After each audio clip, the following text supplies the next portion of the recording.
बात करेंगे किसान आंदोलन की और सरकार और किसानों के बीच होने वाले अगले दौर के बातचीत की। किसान आंदोलन का आज 34वां दिन है। किसान संगठनों और सरकार के बीच बुधवार को अगले दौर की बातचीत होने वाली है। सरकार ने आंदोलन कर रहे 40 किसान संगठनों के प्रतिनिधियों को अगले दौर की वार्ता के लिए 30 दिसंबर यानी बुधवार को बुलाया है। संयुक्त सचिव ने अपने पत्र में उन्हें दिल्ली के विज्ञान भवन में 30 दिसंबर को दोपहर 2 बजे वार्ता करने के लिए न्योता दिया है। संयुक्त सचिव ने अपने पत्र में कहा है कि सरकार एक स्पष्ट इरादे और खुले मन से सभी प्रासंगिक मुद्दों का तार्किक समाधान निकालने के लिए प्रतिबद्ध है, लेकिन बातचीत को लेकर किसान संगठनों ने सरकार के सामने भी कुछ शर्तें रखी है और उनकी पहली शर्त यही है कि तीनों कृषि कानून रद्द किए जाएं। इस पर पहली चर्चा होगी। एमएसपी को कानूनी रूप से वैध बनाने को लेकर चर्चा की जाएगी और पराली जलाने पर जो दंडात्मक कार्रवाई के प्रावधान हैं उस पर चर्चा की जाएगी। साथ ही बिजली कानून पर भी चर्चा हो और इनमें बदलाव किए जाएं। तो इस पर आगे चर्चा के लिए हमारे साथ 3 खास मेहमान जुड़ रहे हैं। आपसे उनका परिचय करा देती हूं। हमारे साथ देश देशांतर में जुड़ रहे हैं अशोक दलवाई, सीईओ हैं नेशनल रेनफेयर एरिया अथॉरिटी, कृषि और किसान कल्याण मंत्रालय। साथ ही जुड़ रहे हैं doctor Vinod Kumar Singh, head and principal scientist हैं एग्रोनॉमी विभाग के इंडियन एग्रीकल्चरल रिसर्च इंस्टीट्यूट में, और हमारे साथ जुड़ रहे हैं वरिष्ठ पत्रकार यतीश राजावत जी। आप तीनों मेहमानों का स्वागत है हमारे इस खास कार्यक्रम में। अशोक दलवाई जी, आपसे शुरुआत करती हूँ। सरकार ने जो 4 पॉइंट एजेंडा रखा है किसानों से बातचीत का, उस पर आपकी क्या राय है और क्या लग रहा है कि इस बार की बातचीत के बाद कुछ नतीजा ऐसा निकलेगा जो सबके लिए स्वीकार्य हो? धन्यवाद। हमको तो उम्मीद है। आप जैसे कहा, ये 34वां दिन है। हमारे किसान संगठन बैठे हैं और उनका जो एक जिद रहा है कि ये तीनों कानून जो है रिफॉर्म्स किया गया सरकार ने, उसको रद्द किया जाए। सरकार का कहना इतना ही है कि जो कानून हमने बनाया है सरकार किसानों के हित में बनाया गया है, देश के हित में बनाया गया है, और ये तीनों कानून को हमारा देश का उच्चतम जो डेमोक्रेसी का एक सिंबल है, पार्लियामेंट में पारित किया गया है। डेमोक्रेसी में पार्लियामेंट एक हमारे सब सिटीजन्स नागरिक है, उनका एक प्रतीक है। तो मैं मानता हूं सबको इसको ख्याल में रखना चाहिए। फिर भी सरकार का उद्देश्य जो है ठीक है, उसके साथ मन भी खुला हुआ है। इसी कारण सरकार ने उनको कहा है कि आप आइए, हम खुले मन से बैठकर चर्चा करेंगे जी।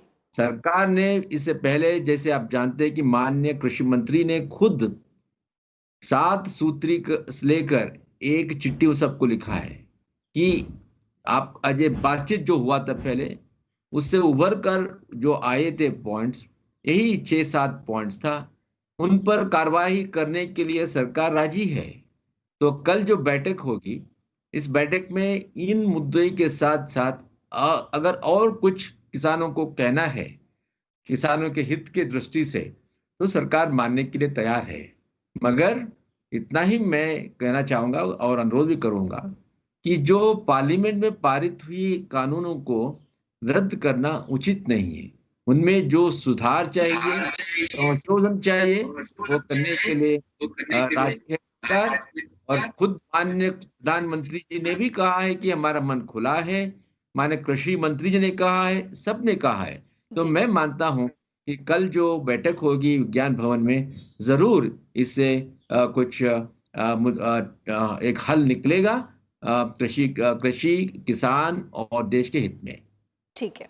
यतीश राजावत जी, आपकी क्या राय है? इससे पहले भी हमने देखा है कई दौर की वार्ताएं हुई हैं, लेकिन सबके सब बेनतीजा रही हैं।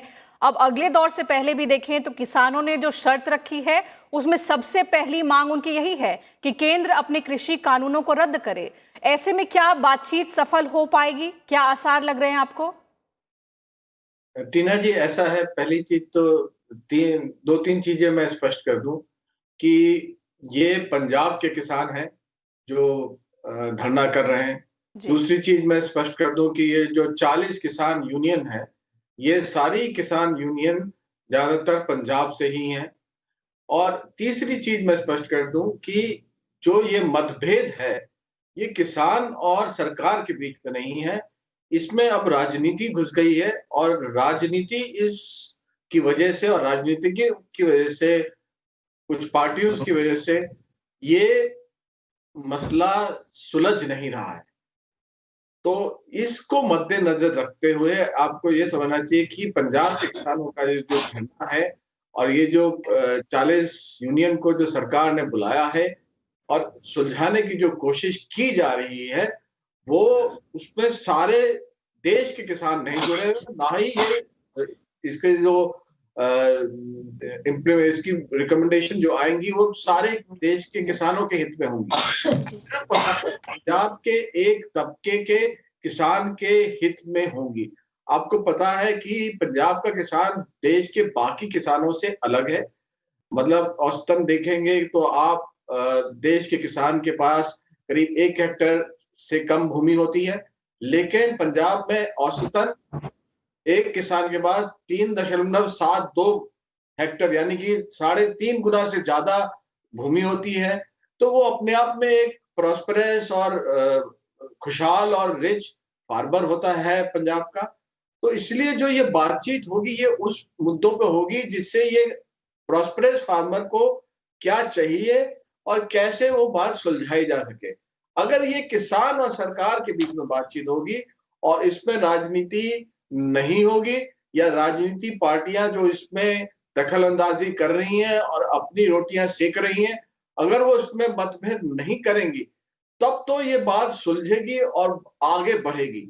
अगर राजनीति पार्टियों का अभी भी हस्तक्षेप ऐसे रहा, तो फिर ये होगा कि ये किसान उनके बहकावे में लगातार जैसे सड़क पर बैठे हैं वैसे ही बैठे रहेंगे और परेशान रहेंगे, और इस मुद्दे का कोई हल नहीं हुआ। क्योंकि सरकार जब कोई भी कानून बनाती है, पार्लियामेंट जब कोई भी कानून पारित करती है, वो पूरे देश को हित में रख के रखती है। वो ये देख के नहीं करती कि एक तबके के लिए या एक जगह के लिए, कि एक एग्रो क्लाइमेटिक जोन के लिए हम ये कानून बना रहे हैं। वो देश की 127 एग्रो क्लाइमेटिक जोन को मद्देनजर रखते एक कानून बनाती है। अब उस कानून में संशोधन हो सकता है एक राज्य के हिसाब से या एक एग्रो क्लाइमेटिक जोन के हिसाब से, कुछ चीजों में संशोधन हो सकता है, और वो संशोधन या तो कानून में हो सकता है या जो रूल्स बनाया जाए उसके बाद उसमें हो सकता है। इसी चीज की बातचीत करने के लिए सरकार इन किसानों को बुला रही है विज्ञान भवन में। और अगर किसान खुले दिल से और खुले मन से और खुले दिमाग से बातचीत करते हैं तो इसका ये बात जरूर सुलझेगी टीना जी। बिल्कुल। और फिलहाल तो सबसे बड़ा सवाल यही है कि 34वां दिन हो चुका है आंदोलन का, इस डेडलॉक को कैसे सुलझाया जाए, इसके प्रति हम देख रहे हैं कि सरकार कोशिश लगातार कर रही है। डॉक्टर विनोद कुमार सिंह, एक बहुत बड़ा मतभेद का जो पॉइंट था वो था एमएसपी को लेकर। अब सरकार ने जब एमएसपी पर भी लिखित आश्वासन देने की बात मान ली है, तो क्या लग रहा है कि एमएसपी पर बात बन सकती है क्या? जहां तक एमएसपी की बात है, इस बात को लेकर किसान क्या मान सकते हैं कल की बातचीत के बाद? नहीं, देखिए, एमएसपी की बात जो पहले इससे वार्ताएं हुई हैं, उस समय भी सरकार ने अपनी तरफ से पक्ष पहले भी रखा है कि हम एमएसपी को खत्म नहीं करने जा रहे हैं, एमएसपी की जो स्थिति है वही रहेगी। और आप पीछे को भी देखिए तो पहले हमारे पास कुछ 7-8 कमोडिटी थी जिसमें एमएसपी हुआ करता था, लेकिन वर्तमान में करीब 22 ऐसी उत्पाद हैं कृषि के, एग्रीकल्चर के प्रोड्यूस हैं जिन पे ये एमएसपी है। तो ऐसा एमएसपी के नाते ये मुद्दा मुझे नहीं लगता कि रुका हुआ है, इसमें बहुत सारी चीजें जुड़ी हुई हैं। और मुझे तो ये लगता है कि जो लोग आंदोलन कर रहे हैं, क्योंकि अभी तक जो निकल के आया है पिछले 34 दिनों में, इसमें कहीं वार्ता तो हुई ही नहीं है। केवल एक प्रश्न किया गया है कि हम ये बिल वापस सरकार ले ले। अब अगर कहीं वार्ता अगर शुरू होगी तो निश्चित है कि इसमें जो कहीं अगर कोई कमी है, कोई उनको गलतफहमी किसानों को है, या कहीं पार्लियामेंट में, हालांकि काफी सोच समझ के विचार के बाद ये बिल बनाया गया है, अगर कोई कमी दिखती है तो उसमें सुधार सरकार करने का प्रयास जरूर करेगी। और लेकिन इसके लिए सबसे महत्वपूर्ण चीज है कि वार्ता हो। जी। और मैं ये कहना चाहूंगा कि किसान जो है वो केवल एक या दो राज्यों तक नहीं सीमित है, पूरे देश के बहुत बड़े भूभाग, जैसा कि 127 क्लाइमेटिक जोन की बात की गई, सबकी परिस्थितियां अलग हैं। और हर जगह एग्रीकल्चर तो हर जगह होता है, वहां पे ये चीजें लागू होनी है। तो हम एक छोटे से दायरे को लेकर अगर करेंगे, कोई निर्णय लिया जाएगा तो शायद सबके लिए उपयोगी नहीं होगा। यही कारण है कि कुछ ही लोग जो हैं इसको, जो आसपास में दिल्ली के हैं, वो इसके प्रति गतिरोध दिखा रहे हैं। लेकिन अगर उस बात को रखा जाएगा कि ये इस देश के इस भूभाग में ये उत्पाद होता है, वहां पे ये समस्या है, इस बिल को लाने से ये फायदा होगा, तो शायद ये किसान संगठन इनको भी ये समझ में आए। हाँ, उनकी परिस्थितियों के अनुसार से, जैसे पंजाब हरियाणा में हो सकता है उसके लिए कुछ मॉडिफिकेशन की जरूरत हो तो किया जा सकता है। तो ये सारी चीजें जब तक विचार विमर्श विस्तृत रूप से सरकार और किसान संगठनों के बीच में नहीं होगा, इस पे कोई निष्कर्ष ढंग से निकलता नहीं दिखाई देता है। सरकार ने लिखित आश्वासन, रिटन अश्योरेंस देने की बात कही है। किसानों का कहना है कि आप एक लीगल गारंटी हमें दीजिए, और इस मांग पर वो अड़े हुए हैं। लीगल गारंटी एमएसपी पर देने में क्या संकोच है या क्या दिक्कतें हैं सरकार की तरफ से, वो आपसे समझना चाहूंगी। एमएसपी लेकर दो बात है, हम सबको समझना चाहिए। एमएसपी का मतलब है मिनिमम सपोर्ट प्राइस, और इसका उद्देश्य दो होता है। एक है प्राइस सिग्नल और दूसरा है परचेज अश्योरेंस। प्राइस सिग्नल का मतलब है प्रोडक्शन सीजन या कल्टीवेशन सीजन शुरू होने से पहले घोषित सरकार तरफ से होती है, ताकि हमारे किसान भाई समझे क्या उगाने से उनको लाभ हो सकता है। वो एक प्राइस सिग्नल है।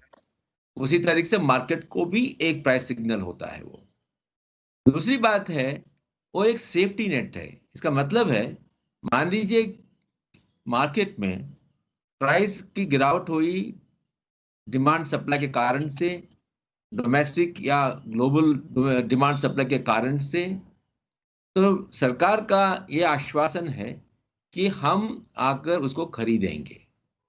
मगर आप देखिए, आश्वासन जो है मार्केट के साथ जुड़ा हुआ है, क्योंकि हम चाहते हैं, सरकार यही चाहती है कि किसानों को मिनिमम सपोर्ट प्राइस से ज्यादा मिले। जी। मिनिमम सपोर्ट नहीं, उनको ज्यादा मिले, ताकि वो रेम्यूनरेटिव प्राइस बन सकता है। तो सरकार का ये जो रिफॉर्म किया गया है, उसका मूल उद्देश्य यही है कि मार्केट रिफॉर्म के जरिए एक स्पर्धात्मक वातावरण बने मार्केट में, ताकि किसान को अच्छा सा अच्छा रेट मिले। और अगर नहीं मिलेगा तो हम वहां है खरीदने के लिए। पिछले 6 साल में सरकार ने एमएसपी पॉलिसी में संशोधन लाया है, जो स्वामीनाथन कमीशन का रिकमेंडेशन था कि मिनिमम 50% मार्जिन ऑफ प्रॉफिट मिलाया जाए कॉस्ट ऑफ प्रोडक्शन पर, उसको पारित किया गया है। उसके साथ जो प्रोक्योरमेंट था उस पर भी जोर दिया गया है। इसी कारण से जो पहले एफसीआई के माध्यम से पैडी और वीट का प्रोक्योरमेंट होता था, उसके साथ साथ पल्सेस, मिलेट्स, ऑयल सीड्स को खरीदने के लिए एक पीएम आशा नया स्कीम को अडॉप्ट किया गया है। सरकार ने बार बार यही कहा है, क्योंकि ये एक एडमिनिस्ट्रेटिव प्राइस सिस्टम है। ये तो कानून नहीं बन सकता है, मगर एक एडमिनिस्ट्रेटिव एक लॉ बन सकता है, एडमिनिस्ट्रेटिव ऑर्डर बन सकता है। तो जो 1965 में शुरू हुआ था, उसको आज भी कायम रखा गया है। और सरकार ने खुद कह रहा है, माननीय प्रधानमंत्री जी ने खुद कह रहे हैं कि इसको हम रखेंगे और हम लिख कर देंगे, जो ऑर्डर है उसको लिख कर देंगे। तो और क्या है, या खाली पार्लियामेंट से पास हुआ कानून नहीं, वो भी कानून है, मगर ये जो सरकार उनके सिग्नेचर के माध्यम से जाता